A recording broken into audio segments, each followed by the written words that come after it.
नमस्कार। हिमाचल अभी-अभी.com से मैं दिव्या। पेश है आज के मुख्य समाचार। कोरोना बंदिशों के बीच हिमाचल के बाजार बंद, सड़कों पर पसरा सन्नाटा। कोविड टेस्ट कराने को कहा तो लात घूंसों से पीट डाला डॉक्टर। चंबा के डलहौजी का मामला। 10वीं और 12वीं कक्षा की बोर्ड परीक्षाओं और कॉलेजों की परीक्षाओं पर आज होगा फैसला। पिकअप गाड़ी में सवार 2 लोगों से 2 किलो 104 ग्राम चरस बरामद। पुलिस ने नाकाबंदी कर पकड़े शातिर। बिना लाव लश्कर शीशगंज गुरुद्वारा पहुंचे पीएम मोदी। गुरु तेग बहादुर के 400वें प्रकाश पर्व पर की प्रार्थना। कोरोना 4 लाख के पार। कोविड केयर सेंटर में आग से 12 मरे। शहाबुद्दीन की मौत पर सस्पेंस। कोरोना संकट के बीच केंद्र सरकार ने खोला खजाना। राज्यों को जारी की गई 8,873 करोड़ की पहली किस्त। संकट के बीच सरकार ने फ्रंट लाइन वर्कर्स को दी राहत। 6 महीने के लिए बढ़ी बीमा योजना। अब समाचार विस्तार से।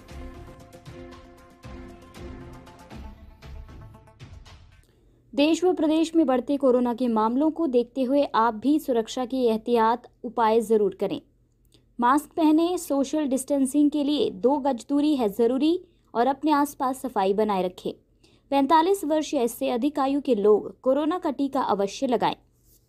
आपके स्वास्थ्य का प्रहरी श्री बालाजी हॉस्पिटल, कांगड़ा, हिमाचल। हिमाचल में कोरोना के बढ़ते कहर को देखते हुए प्रदेश सरकार की बंदिशों के चलते मई माह के पहले दिन यानी शनिवार को बाजार बंद होने के चलते सूनापन दिख रहा है। प्रदेश के शहरों व कस्बों में आवश्यक वस्तुओं की दुकानें ही खुली हुई हैं। अन्य दिनों की अपेक्षा सड़कों पर बसों की संख्या भी कम है।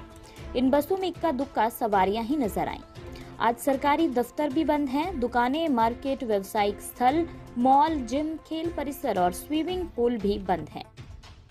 कुछ विभागों के कर्मचारी आज घर से काम कर रहे हैं। हालांकि लोगों की आवाजाही व वाहनों पर प्रतिबंध नहीं है। बावजूद इसके बाजारों में लोगों की भीड़ न के बराबर दिख रही है।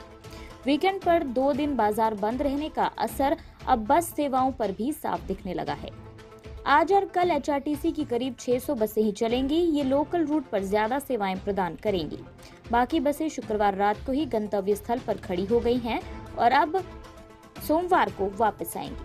हिमाचल में कोरोना के मामले तेजी से बढ़ रहे हैं। सिविल अस्पताल डलहौजी में तैनात डॉक्टर क्षितिज ने बताया कि वो किहार अस्पताल में तैनात हैं, लेकिन कोविड के चलते इन दिनों उनकी ड्यूटी सिविल अस्पताल डलहौजी में लगी हुई है। गुरुवार को वे नाइट ड्यूटी पर थे। शुक्रवार की सुबह करीब 5 बजे एक रोगी को लेकर उनके तीमारदार अस्पताल आए। रोगी में कोरोना के लक्षण दिखने को मिल रहे थे। उसे कोरोना जांच कराने को कहा तो उसके रिश्तेदारों ने उनके साथ बहसबाजी की और उन पर हमला कर दिया। इस पूरे मामले के बारे में डॉक्टर क्षितिज ने जिला चिकित्सक एसोसिएशन चंबा को जानकारी दे दी है। इस बारे में जब एसोसिएशन के जिलाध्यक्ष डॉक्टर दिलबाग से बात की गई तो उन्होंने कहा कि ये बात संघ के ध्यान में लाई गई है। इस मामले को लेकर आज संघ की बैठक बुलाई गई है और उसमें इस मामले को लेकर कोई निर्णय लिया जाएगा। 10वीं और 12वीं कक्षा की बोर्ड परीक्षाओं और कॉलेजों की परीक्षाओं को लेकर आज फैसला होगा।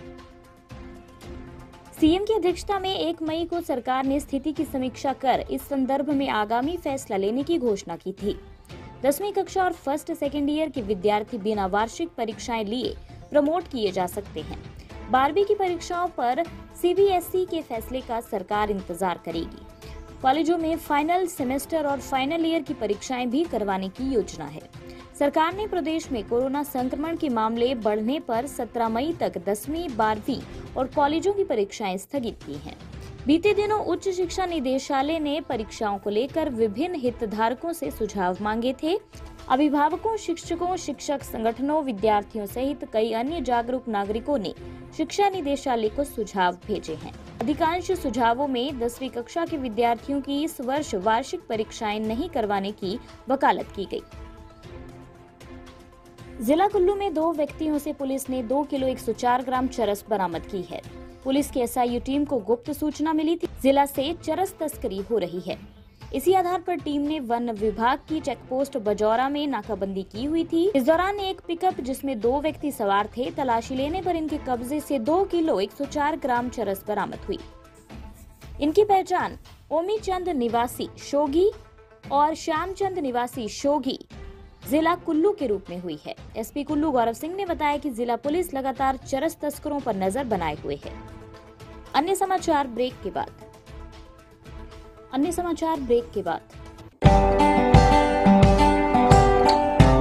Shri Balaji multi speciality hospital Kangra, जहां आपको एक ही छत के नीचे मिले बेहतरीन चिकित्सा सुविधाएं, cardiology, laparoscopic, general surgery, neuro surgery, orthopaedics, paediatric, radio diagnosis, urology, gastroenterology, ophthalmology, pathology, medicine, anaesthesia और डेंटल जैसी अत्याधुनिक और बेहतरीन चिकित्सा सुविधाएं, 24 घंटे इमरजेंसी सुविधा, 9 बेड के साथ critical care unit, cardiac monitor और डिफिब्रिलेटर्स, सेंट्रल ऑक्सीजन लाइन और वेंटिलेटर सुविधा। हिमाचल प्रदेश के सबसे बड़े निजी स्वास्थ्य सेवा प्रदाताओं में से एक Shri Balaji multi speciality hospital Kangra राष्ट्रीय स्वास्थ्य बीमा योजना के साथ सूचीबद्ध Shri Balaji multi speciality hospital Kangra BPL परिवारों के लिए अस्पताल में कैशलेस भर्ती होने के साथ ही ईसीएच की भी सुविधा। हमारा पता Shri Balaji multi speciality hospital, Balaji Vihar, Ujjain, Kangra. संपर्क करें 9218411108 पर। Shri Balaji multi speciality hospital Kangra. Sikh धर्म के 9वें गुरु तेग बहादुर के 400वें प्रकाश पर्व के मौके पर आज पीएम नरेंद्र मोदी सुबह सुबह दिल्ली स्थित शीशगंज गुरुद्वारा पहुंचे। यहाँ उन्होंने प्रार्थना की। पीएम यहाँ बिना किसी सुरक्षा रूट और स्पेशल सुरक्षा व्यवस्था के पहुंचे थे। प्रधानमंत्री कार्यालय के सूत्रों के मुताबिक मोदी जिस समय गुरुद्वारा गए उस समय सड़कों पर किसी तरह का पुलिस बंदोबस्त नहीं किया गया था और आम लोगों की सुविधा को देखते हुए न ही अवरोधक लगाए गए थे।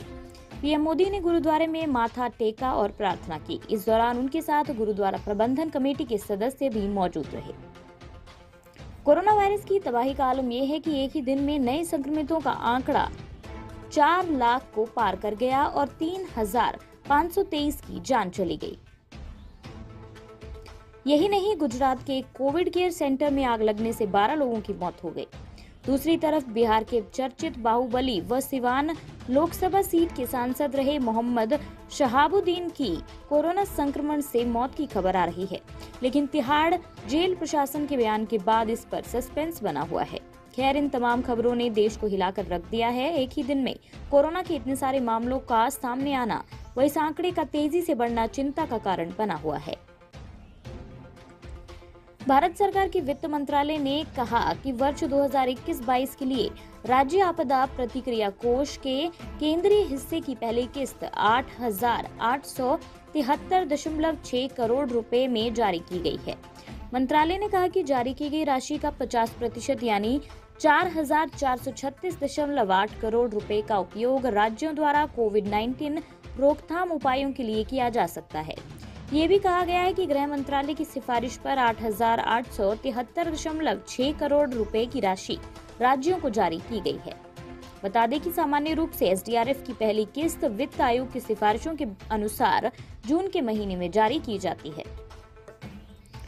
केंद्र सरकार ने कोरोना संकट के बीच फ्रंटलाइन के हेल्थ वर्कर्स को बड़ी राहत दी है और उनके लिए विशेष रूप से शुरू की गई बीमा योजना को 6 महीने के लिए बढ़ा दिया गया है। बता दें कि केंद्र सरकार ने कोविड-19 महामारी से निपटने में लगाए गए फ्रंटलाइन हेल्थ वर्कर्स के लिए मार्च 2020 में इस योजना की शुरुआत की थी, जिसके तहत हेल्थ वर्कर्स की मौत होने पर उनके परिजनों को 50 लाख रुपए तक का बीमा कवर मिलता है। पीएम नरेंद्र मोदी ने वीडियो कॉन्फ्रेंस के जरिए विभिन्न अधिकार संपन्न समूहों के कामकाज की समीक्षा के लिए बैठक की। पीएम मोदी ने अधिकारियों से ये पता लगाने के लिए कहा है कि स्वास्थ्य सेवा क्षेत्र पर दबाव कम करने के लिए सिविल सोसाइटी के स्वयंसेवकों का उपयोग किस तरह किया जा सकता है। बता दें कि सरकार कोविड-19 के रोकथाम के लिए अपने उपायों को तेज करना चाहती है। इसी के साथ ये रेडियो बुलेटिन यहीं समाप्त होता है। धन्यवाद।